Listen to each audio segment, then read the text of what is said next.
기폭제라고 하는 것은 성능을 더 확장시켜서 효과를 증대하자는데 목적이 있는 용도를 기폭제라고 합니다. 예루살렘 교회가 하루에 3,000명씩, 4,000명씩, 5,000명씩 회개 역사가 일어나더니 성도 상호 간에 유무상통주의로 신령한 소망, 내세의 기쁨에 대하여 지상 천국을 이루어 가는 것처럼 보였더랬는데 7장에서부터 박해가 시작됩니다. 스데반이 돌에 맞아 순교하는 일이 있었습니다. 그로 인하여서 헤롯이 철퇴를 가하여 예루살렘 교회를 박멸하려고 했을 때에 많은 성도들이 사방으로 흩어져 분산되어 갔습니다. 이것은 예루살렘 교회가 박해를 인한 환난을 피하기 위하여 사방으로 흩어져 갔고, 그 흩어져 간 무리들이 흩어져 간 곳마다 목자가 영적인 지도를 지속적으로 계속해야 했기 때문에 베드로는 사방으로 흩어진 양떼를 찾아 돌보며 영적인 소망을 일깨워주고 믿음이 힘을 얻게 하려고 무진 애를 쓰는 가운데 있었습니다. 그런데 본문에 보면은 베드로가 사방으로 두루 행하다가, 이 말씀은 우리가 신학적으로 기억하기를 이방의 사도는 바울이고 베드로는 유대 교회의 지킴이로 알고 있어 왔습니다. 그런데 유대 교회, 즉 예루살렘 교회가 대박해로 환난을 당하게 되고 그 모든 성도들이 도망을 가서 이방 여러 나라에까지 흩어져 갔기 때문에 하나님께서 베드로를 시켜서 예루살렘 교회만 지킴이 할 것이 아니라 환난을 인하여 흩어져 간 모든 성도들을 땅끝까지 찾아다니며 그들의 영적인 소망을 하나님 앞에 재정립하고 바로 설 수 있도록 목회를 책임을 다해야 한다고 베드로는 지금 사방으로 두루 다니게 됐습니다. 루다라고 하는 곳에, 그곳에 있는 성도들에게 하나님의 말씀을 전하고 믿음을 북돋워 주기 위해서 내려갔다가 그곳에서 애니아라고 하는 사람을 만나게 되는데, 그가 중풍병에 걸려서 침상에 누운 지 8년이라고 했습니다. 우리도 교회에서 중풍병 걸리는 사람들을 들어보게 됐는데, 그 어떤 사람은 중풍병 걸려서 사지가 마비되고 의식이 희박해진데도 우리가 복음을 전하기 위하여 기도하고 말씀을 전할 때 알아듣게 하시고 또 그 말씀을 통하여 회개시키시더니 2, 3일 안에 일으켜서 그 하나님이 목자를 통하여 주시는 뜻이 오는 주일날 성경책을 들고 걸어서 교회 11시 예배에 올 것이라고 했는데 벌떡 일어나서 왔었습니다. 이런 체험들은 왜 그 사람이 중풍병이 걸렸는가? 본인의 고백에 의하면 11조를 하려고 따로 좀 모아놨었는데 다른 일로 돈이 급해져서 그것을 전용을 했다고 합니다. 그리고 그 뒤에 형편이 되면 하나님께 갚으리라고 생각을 했었는데 그 형편이 잘 안 돼서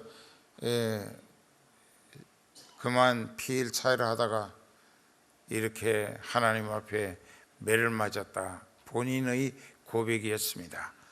그리고 그것을 토설을 하면서 이제 11조를 가지고 주일날 교회 가서 하나님 앞에 드리겠다고 했을 때 하나님이 일으켜서 보내주셨는데 그분의 이름이 강희관 집사님이었습니다.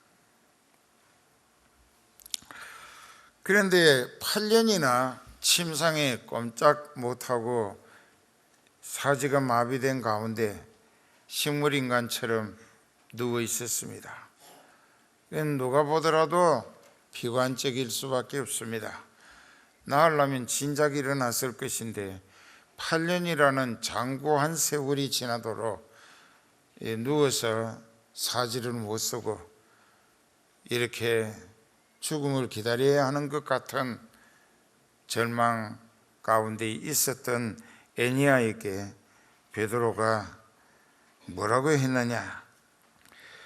여기 34절에 보면은 베드로가 가로되 에니야야 예수 그리스도께서 너를 낫게 하시니 일어나 네 자리를 정돈하라 하시니까 곧 일어나더라. 즉시 일어났습니다. 자, 예수님은 어떤 분이신가를 여기서 우리에게 알게 하시고 우리도 그분을 아는 만큼 믿어지게 하시고 믿음으로 체험한 사실들을 못 믿는 불신자들에게 증거해서 그들로 하여금 그 예수님을 알게 하고 믿어지게 함으로 믿음으로 구원 얻게 하라는 이 선교 사명을 독려하시기 위하여 이 베드로가 흩어진 양떼들을 찾아다니는 중에 루다에 가서 에니야라고 하는 사람의 8년 된 중풍병을 예수 그리스도의 이름과 능력으로 즉시 일으키는 이적 기사를 행할 수 있었던 것입니다. 이런 일들은 흔히 있을 수 있는 일입니다. 여기 있으면 좋겠는데 성흥교회 기형일이라고 하는 변호사 집사가 있어요. 여기서 어려서부터 자랐는데 믿음이 자기 생각으로 믿고 성령에 이끌리는 믿음이 아니었던 것 같았습니다. 나이도 꽤 먹었어요. 또 현직 변호사고. 그런데 어느 날 축구하다가 아마 볼만 보고 달려가다가 상대편하고 부딪혀서 상당히 이 몸이 들어누워 가지고 어렵게 됐습니다. 꼼짝을 못하는 거예요. 그 어머니가 임권사님이 전화를 했어요. 토요일 날. 그래서 그 전화 내용이 이 형일이가 지금 일도 못하고 그 맡은 일도 많은데 이 침대에서 꼼짝을 못하고 일어나지도 못한다는 거예요. 그 목사님이 오셔가지고 예배 드리고 기도해 주시면은 하는 간청했습니다. 그래서 갔어요. 그 집 가가지고 보니까 이 누워가지고 내가 들어가는데도 일어날 마음은 간절한데 일어나질 못해요. 그래서 가만히 누워 있으라 했습니다.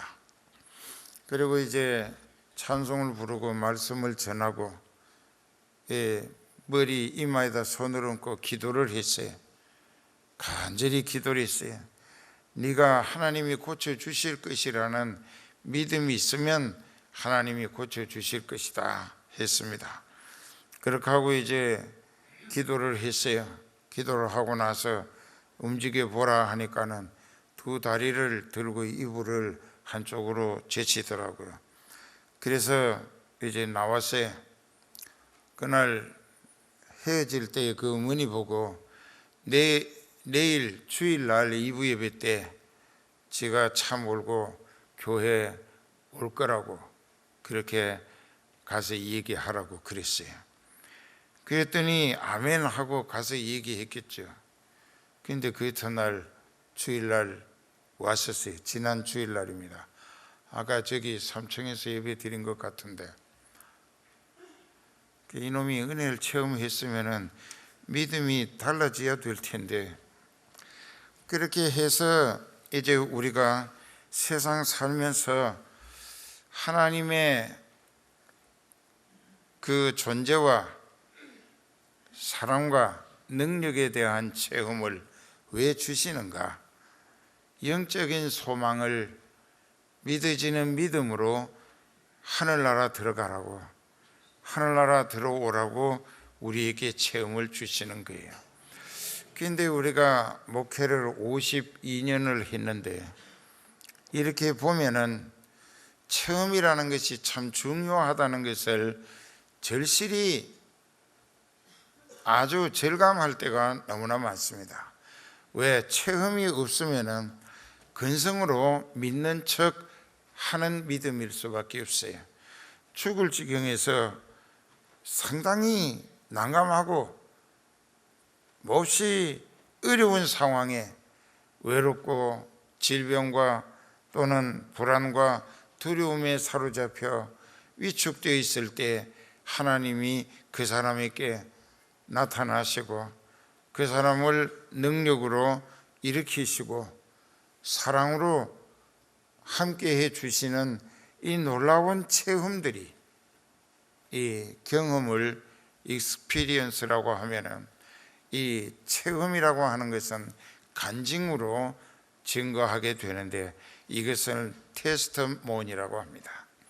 테스트모니, 이 간증이라고 하는 것이 하나님의 능력과 사랑을 체험한 사실을 남들에게 증거하라는 것이 테스트모니, 간증이라는 것입니다.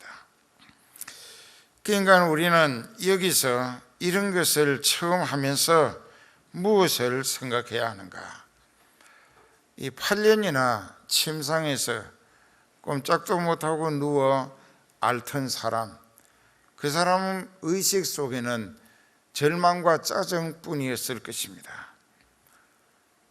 그런 상황에서 생명을 연장한다는 것이 참으로 따분하고 구차하다는 생각이 들 수밖에 없었어요. 그 베드로를 통하여 이런 일을 하나님이 하게 하시고 예수님의 능력이 성령의 권능으로 그 자리에서 즉시 나타나셨다 이게요. 그러면 베드로는 어떻게 이런 일을 할 수 있었겠는가? 예수님이 제자들에게 말씀하실 때 너희가 이 다음에 내가 나를 믿음으로 내가 하는 일을 너희가 할 수 있을 뿐만 아니라 이보다 더 큰 일도 하게 될 것이라 하시는 말씀에 베드로는 기대가 컸을 것입니다. 또 베드로는 12제자 중에도 야고보와 요한, 베드로 이 세 사람을 예수님이 특별히 교육과 훈련을 시켜주셨는데 회당장 야이로의 딸이 죽었습니다. 그런데 죽기 전에 예수님께 가서 내 딸이 죽게 되었으니 오셔서 살려주소서 했었는데 예수님이 가자 하시곤 그 집에 가셨어요. 그 집에 가서 보니까 딸이 죽어 있어요. 죽어 있으니까 동네 사람들이 곡성이 진동을 하고 그리고 슬픔과 절망의 어두움이 사로잡고 있었습니다. 그때 예수님께서 12제자 다 데리고 가셨는데 나머지 8명은 바깥에 두시고 그 방에 야이로의 딸이 시체가 누워 있는 방에 베드로와 야고보와 요한만 데리고 들어가셨어요. 거기서 그 죽은 시체를 향하여 일어나라. 그러니까 송장이 눈을 뜨고 일어났습니다. 베드로가 그걸 똑똑히 보았을 것입니다. 아, 예수님은 죽은 사람도 살리시는구나. 뿐만 아니라 요한복음 11장에서 죽은 나사로가 죽은 지 나흘이나 돼서 송장이 시체 썩는 냄새가 코를 찌르곤 했습니다. 마리아의 말이 보소서 죽은 지 나흘이나 되매 시체가 썩는 냄새가 나나이다 했었습니다. 이것은 예수님도 어쩔 수 없다라는 생각, 즉 믿음이 죽은 자를 살리실 예수님으로는 믿어지지 않았고 죽기 전에 안 죽게 해주실 예수님으로는 믿어졌던 마르다와 마리아였었습니다. 그러니까는 네 믿음대로 될지니라 하시는 예수님은 그 같은 마르다와 마리아에게 말씀하시기를 이제라도 지금이라도 네가 믿으면 하나님의 영광을 보리라. 하나님이 네 오빠를 살려내시는 부활의 역사를 볼 것이라. 그랬을 때 마르다가 즉시 회개하면서 내가 믿나이다 나의 믿음 없음을 도와주소서 했습니다. 그리고 무덤으로 가서 땅 굴 파가지고 지하 3층쯤 시체가 누워져 있었는데 그 무덤 굴을 향하여 예수님이 말씀하셨어요. 나사로야 일어나서 나오너라. 그러니까 죽은 자가 삼배로 똘똘 감은 채로 벌떡 일어났고 그것을 보시는 것처럼 예수님은 제자들께 들어가서 풀어놓아 걸어다니게 하라. 그 제자들이 가서 풀어주고 걸어 나왔습니다. 할렐루야. 이런 걸 하신 분이 우리가 믿는 예수님이었었어요. 그러면 그 예수님에게는 모든 것이 가능하고 무한한 가능성을 가지신 분이라는 뜻인데 그분을 믿는 우리의 믿음이 문제예요. 믿음이 왜 자꾸 그분의 능력을 제한시키는가? 이건 예수님도 어쩔 수 없을 것이라고. 그러니까 못 믿으니까 예수님도 역사해 주실 이유가 없게 되는 거예요. 알아들어요?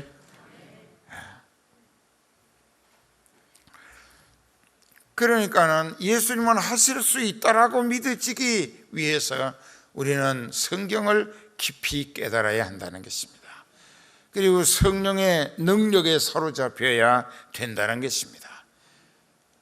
그렇기 때문에 우리가 이런 입장에서 여기서 애니아라고 하는 중풍병으로 8년이나 침상에 누워서 죽어가던 사람을 베드로가 기도를 했어요.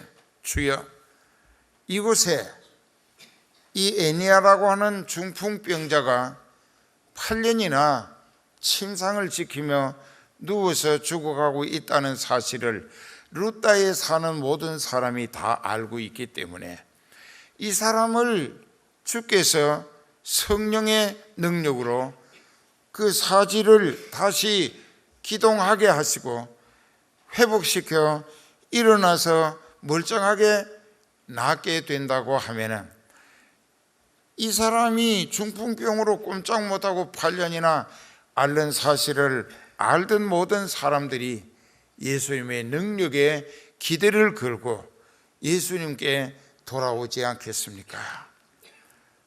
그래서 베드로가 깨달은 것은 루다에선 선교 기폭제가 8년이나 중풍병으로 누워 있었던 그 가족이나 주변 사람들도 난치가 아니라 불치의 병으로 아예 각인되어 인식화, 의식화되어 있었는데 그 사람을 예수님의 능력으로 깨끗이 낫게 치료해 주신다면 그 루다의 모든 사람들이 예수님의 능력에 놀라고 예수님의 은혜와 사랑에 기대를 걸고 예수님께로 회개하고 돌아와서 예수님을 믿게 될 것이라는, 그러니까는 베드로의 생각과 예수님의 생각이 들어맞은 거예요. 그 애니아를 루다 지방의 선교 기폭제로 하나님이 예비하셨다. 이게 여러분들이 지금 어떤 불행을 당하고 있는지 그 견디기 어려운 불행이 하나님께서 그 사람의 주변 일가 친척 그 이웃들에게 예수님을 믿게 하시기 위한 선교 기폭제로 당하게 하시는 것이 아닌가 하는 깨달음이 있게 된다고 하면은, 그 깨달음으로 믿어지는 믿음이 뒷받침할 때에 그 사람은 그 불행에서 예수님의 능력이, 사랑이, 은혜의 손길이 건져내시고 회복시켜 주시고 치료하심으로 해서 그 주변의 선교 기폭제로 활용하시게 된다는 것입니다. 근데 그 형일 집사를 그렇게 하나님이 일으켜 주셨는데, 뭐 엄마 얘기에 의하면은 그 직장에 나가가지고 그 어떻게 이렇게 멀쩡하냐고 동료들이 물으면은, 기도 받아가지고 하나님이 싹 고쳐 주셨다고 자랑을 많이 했대요. 근데 오늘 여기 산부 예배 드려야지, 선교 헌신 예배인데, 그러면서 어떤 사람은, 교회 다니는 사람은 주여 감사합니다 하는데, 이 지독하게 믿지 못하는 사람은 고개를 깨우뚱깨우뚱해 가면서 받아들이지 않는다게, 그건 죽으면 지옥 갈 거예요. 그러니까 우리가 여기서 벌써 하나님께서 왜 꼼짝 못하고 누운 사람을 이 목자를 통하여 기도로 성령의 능력이 응답하시어서 일으켜 주시는가? 이것은 복음 증거를 위한 전도의 기폭제로 기대하시기 때문이라. 그 다음에 이제 또 봅시다. 욥바라고 하는 곳에 다비다라고 하는 여신도가 있었습니다. 그 이름을 헬라어로 번역하면 돌아가라. 다비다라고 하는 말은 히브리어 이름이고 도르가라고 하는 말은 헬라어 이름인데 뜻은 똑같습니다. 암사슴이라는 이야기입니다. 암사슴. 그런데 이 루다가 사론의 루다가 욥바에서 멀지 않기 때문에, 가깝기 때문에 베드로가 거기 와 있고, 또 애니아라고 하는 8년 된 중풍병자를 베드로의 기도 한 번으로 하나님이 일으켜 주셨다는 소문이 벌써 여기까지 간 모양이에요. 이게 선교의 기폭제예요.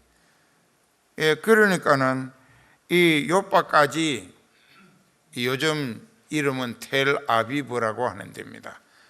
텔아비브, 그 이스라엘의 수도가 있는 곳이 욥바입니다. 거기에 소문이 갔기 때문에 그곳에 있는 신도들이 이 다비다라고 하는 도르가가 죽었어요. 그 시체를 씻어가지고 다락방에다 갖다 뉘어놓고 사람 둘을 루다에 보내가지고 욥바로 빨리 오시라고, 정말 잘 믿고 자신을 희생해서 복음 전하기 위하여 과부들에게 속옷과 겉옷을 열심히 만들어 입히며 봉사하고 희생하고 헌신하던 이 도르가가 죽었단 말이에요. 그러니까 그 사람은 선행이 아예 많은 사람들에게 기대감을 줬고 존경을 받아왔었습니다. 그는 자기가 받은 구원의 은혜를 보답하고 또 자기를 구원시킨 그 복음의 진리를 더 많은 사람들에게 증거하기 위하여, 더 많은 사람들로 구원 얻게 하기 위하여 자기 생애를 자기를 위하여 살지 아니하고 과부들을 위하여 희생과 헌신의 봉사 생활을 힘썼던 거예요. 그때의 옷감은 대단히 비쌌고, 그런데 속옷, 겉옷까지 다 만들어서 가난한 과부들을 주님께로 인도해서 구원 얻게 하려고 열심히 구제 생활을 힘썼습니다. 그런데 그가 덜컥 죽었단 말이에요. 그러니까 그에게 신세진 사람들, 앞으로 또 그분에게 은혜 입기를 기대했던 사람들도 너무나 절망, 슬픔에 빠질 수밖에 없었어요. 그랬는데 베드로가 루다에 와가지고 8년 된 중풍병자를 기도로 일으켰다는 소문을 듣고 즉시 두 사람을 루다로 보냈습니다. 요바에 빨리 오셔야겠다고. 여기 다비다라고 하는 도르가가 구제를 힘쓰다가 죽어서 우리에게 이만저만 실망이 아니라고, 슬픔이 아니라고, 빨리 와서 살려달라고. 자, 여기에서 죽은 시체를 놓고 하나님의 사람을 보내서 급히 와서 살려달라고 할 수 있었던 것은 그 두 사람을 보낸 사람들이나 그 두 사람이 베드로를 모셔오기 위해서 달려간 그 믿음들은 부활의 소망이 있었기 때문이었다는 것입니다. 다시 살 수 있다는 부활의 소망, 그 부활 신앙이 있었다는 거예요. 그렇기 때문에 이제 베드로가 거기 있음을 듣고 두 사람을 보내어 지체 말고 오라고 간청을 했습니다. 간절히 요청을 했어요. 그랬더니 베드로가 뿔떡 일어나서 저희와 함께 갑니다. 그곳에 도착해 보니까는 저희가 데리고 다락에 올라갔는데 모든 과부가 베드로의 곁에 서서 웁니다. 죽어서 안 될 사람이 죽었다 그렇게 생각한 거고, 자기네들에게 이렇게 사랑을 베풀고 구제하고 은혜를 입은 입장이기 때문에 저런 착한 사람이 오래오래 살아서 선한 일을 계속해야 했었는데 아쉬웠겠죠. 그래서 울면서 도르가가 죽기 전에 저희와 함께 있을 때에 맨들어 입힌 속옷까지, 겉옷까지 다 보여주면서 이 사람은 너무 아까운 사람이니까는 살려야 한다고 했겠죠. 그랬더니 베드로가 그 울던 과부들을 다 내어 보냈어요. 왜 그랬을까? 자기가 하나님만 향하여 기도에 집중하기 위해서요. 지금 와서 상황을 보니까 이 다비다라고 하는 도르가를 살려 주시기만 하시면은 요바에 엄청난 회개 역사가 일어나고 그리스도의 나라가 확장되는 선교 성과가 기대되기 때문에, 그래서 베드로가 생각할 때에 루다에서 에니아의 중풍병을 고치신 하나님의 능력은 이 성경에 보니까는 루다의 사람들이 다 주께로 돌아오더라. 이것이 무엇을 의미하느냐? 선교 기폭제였다는 얘기입니다. 그러니까는 여기 사람을 보내오게 하시고 자기를 데려가게 하시고 가서 그 상황을 보니까는 아하, 여기 다비다 도르가라고 하는 이 사람도 죽었는데 하나님이 살려내시기만 하시면은 이 지역에 엄청난 전도 기폭제가 되겠구나. 그래서 베드로는 이 정신이 산만해지지 않도록 사람들을 다 내어 쫓고 그 시체가 있는 방에 혼자 무릎을 꿇고 하나님 앞에 간절히 기도했습니다. 그리고 기도하고 나서 그 시체를 향하여 다비다야 일어나라 하니까는 그가 눈을 떠서 베드로를 보고 일어나 앉더라 했습니다. 베드로가 손을 내밀어 악수하고 일으켰어요. 그리고 이 살아난 이 도르가 다비다를 울고 있던 과부들에게 다 보여줬습니다. 그러면서 과부들을 불러들여 그의 살아난 것을 보여주니까 온 요파 사람이 이 소문을 들어 알고 거의 다 많이 주님을 믿게 되더라. 이 어떻게 보면 우리가 당하는 그 진인사 대천명이라고 한문으로, 진인사라는 말이 무슨 말이냐면 사람이 할 수 있는 일은 다 하고 그 다음에 대천명이라 하나님의 명령을 기다린다, 그런 뜻입니다. 그런데 인간들은 할 수 있는 것이 자기가 한계를 알게 돼 있어요. 제가 뒤에서 오늘도 불렀던 그 예배 전에 노래 찬송에 보면은 그래 놨잖아요. 그 자기 자신이 이 세상을 바라보며 청운의 꿈이 부풀 때 모든 것을 다 할 수 있다고 아주 자기가 똑똑하고 잘난 척이 있었는데 자꾸 실패하면서 절망의 쓰라림을 경험하게 되다 보니까 자신의 한계점을 헤아리기 시작하게 되더라. 이게 내가 할 수 있는 부분이 어디까지고 그 이상은 불가하구나. 그 스스로의 한계점을 헤아리기 시작하는 거예요.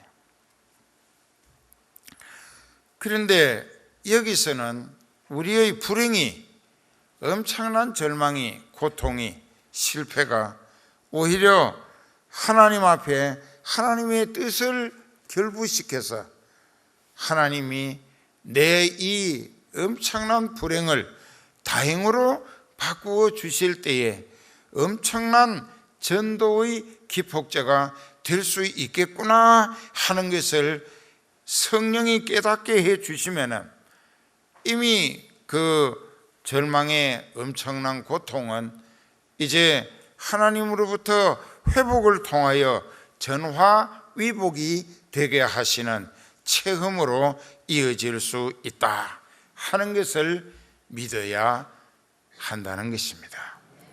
그럴 때 체험이 있는 믿음과 체험 없는 믿음은 산 믿음과 죽은 믿음으로 갈라집니다. 체험은 참으로 중요합니다.